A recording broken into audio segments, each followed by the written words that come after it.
Terima kasih untuk Anda yang masih bergabung bersama dengan kami dan di segmen ini kita akan review jalannya perdagangan di sepanjang hari ini pemirsa. Dan kami ingatkan kembali, Anda masih bisa berpartisipasi di WhatsApp interaktif di 0812 di 8788 di 3723 seperti yang tertera di layar televisi Anda nantinya.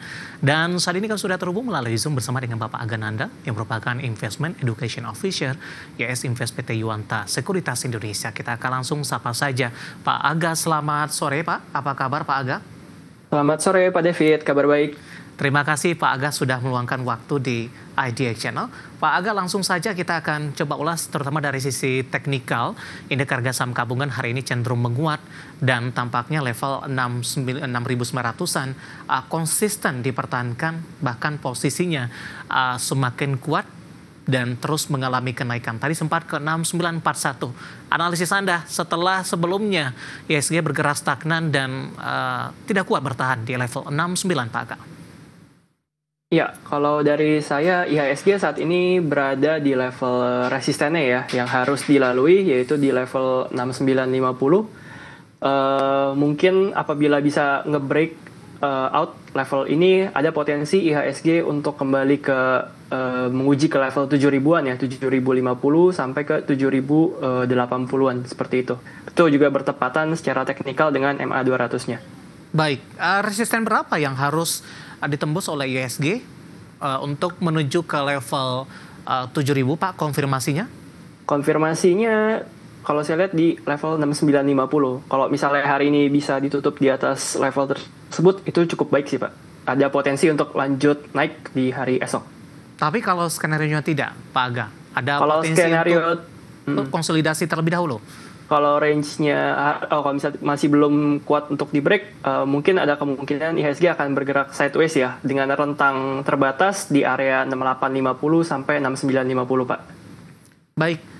Pak Aga, bagaimana Anda melihat pergerakan indeks harga saham gabungan yang hari ini cukup konsisten bergerak di 6.900 kalau kita bandingkan atau kita kaitkan dengan sentimen yang berkembang dari sisi global, tarif Trump masih terus berlanjut, tampaknya tidak ada perpanjangan waktu, kemudian mensinyalkan akan ada biaya tarif impor untuk tembaga dengan nominal yang cukup besar. Sementara dari dalam negeri, para IPO tampaknya juga memberikan dampak yang signifikan, terutama untuk beberapa emiten yang cukup diburu, cukup diidolakan oleh para investor. Salah satunya adalah CDIA dan juga Koin hari ini mencatatkan arah. Ya, kalau saya lihat untuk sentimen tarif 32%, sepertinya market ini sudah pricing in ya terhadap kebijakan dari Donald Trump tersebut. Nah, untuk yang terbaru mungkin ada ini ya, kenaikan tarif impor dari tembaga ya sebesar 50%. Nah, itu justru yang menyebabkan beberapa emiten tembaga yang bergerak cukup volatil ya hari ini. Kita bisa lihat dari Aman mungkin, MDKA ataupun juga BRMS. Nah, cuman kalau untuk sentimen dari IPO, ini juga saya lihat kemungkinan dari kemarin kan likuiditas di market kita agak terbatas ya, karena kita lihat ya banyak yang mungkin subscribe untuk mengejar IPO terutama dari CDIA. Nah, sekarang posisinya likuiditas market perlahan berangsur-angsur kembali ya seperti normal. Jadi mungkin saya lihat untuk kedepannya beberapa hari ke depan likuiditas market mulai balik, transaksi IHSG akan cenderung bisa kembali ramai sih, dan pergerakan saham akan kembali seperti normal sih Pak. Baik, meskipun belum bisa digambarkan dari sisi teknikal Pak, karena baru saja tercatat di perdagangan hari ini. Kita ke CDIA Pak, hari ini auto reject atas. Di luar dari sisi teknikal, bagaimana Anda melihat sambutan dari para investor, prospek apa yang menjanjikan, kemudian CDIA juga oversubscribe-nya juga cukup tinggi, Pak Aga? Betul. Kalau saya lihat dari CDIA memang secara dari ownernya dulu ya, dari ownernya kita lihat dari grup PP, kita lihat di situ ya melihat dari beberapa IPO sebelumnya yang di grup PP ini juga memang track recordnya cukup baik. Kita lihat juga memang penggunaan dananya juga digunakan dengan sudah tercantum di prospektusnya juga, dan kita lihat bahwa hari ini masih dari awal opening itu juga sudah dikunci arah dengan 120 juta lot di kiri ya, ada potensi kemungkinan besok juga masih dikunci arah sih Pak, kalau menurut saya ya. Baik, di 34,74% di level 256, market cap-nya langsung melesat ke 31,96 triliun rupiah. Nah, bagaimana dengan koin, Pak? COIN. Hari ini juga ARA, Indo Crypto Coin Semesta Tbk, kabarnya ini juga emiten yang membidangi kripto yang pertama tercatat di Bursa Efek Indonesia. Analisis Anda untuk koin juga ARA di 35%? Ya, untuk koin saya juga lihat hari ini juga dibuka langsung dikunci ARA.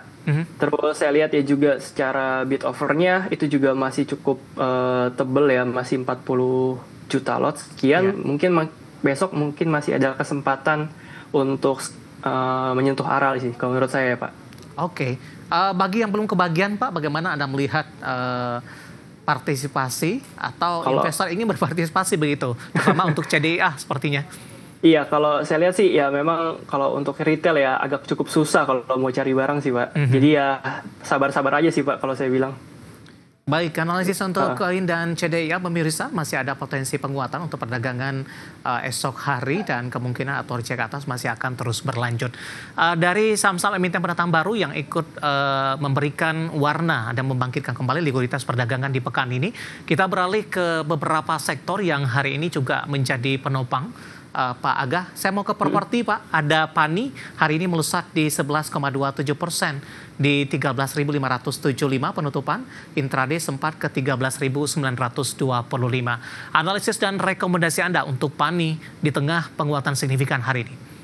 Ya, untuk PANI saya lihat ini benar-benar sangat secara teknikal sangat baik ya, karena sudah 4 kali mencoba nge-break level 12.000 dan hari ini kejadian, disertai juga dengan volume yang sangat amat besar. Jadi di sini saya lihat bahwa PANI sudah menunjukkan pola-pola kembali untuk bullish lagi nih Pak. Soalnya sudah bermain di atas MA 200. Nah, cuman kalau misalnya belum punya barang, ada baiknya untuk sabar ya, untuk antri di area-area sekitar level breakout dia di level 12.000, di sekitar situ sih Pak.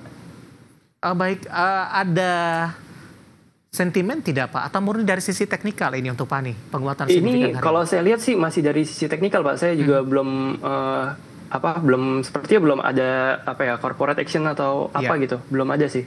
Baik, dari PANI kita bergeser ke CBDK Pak. Hari ini juga menguat meskipun tidak sesignifikan dari PANI. Ya, CBDK ini juga mirip-mirip dengan PANI ya.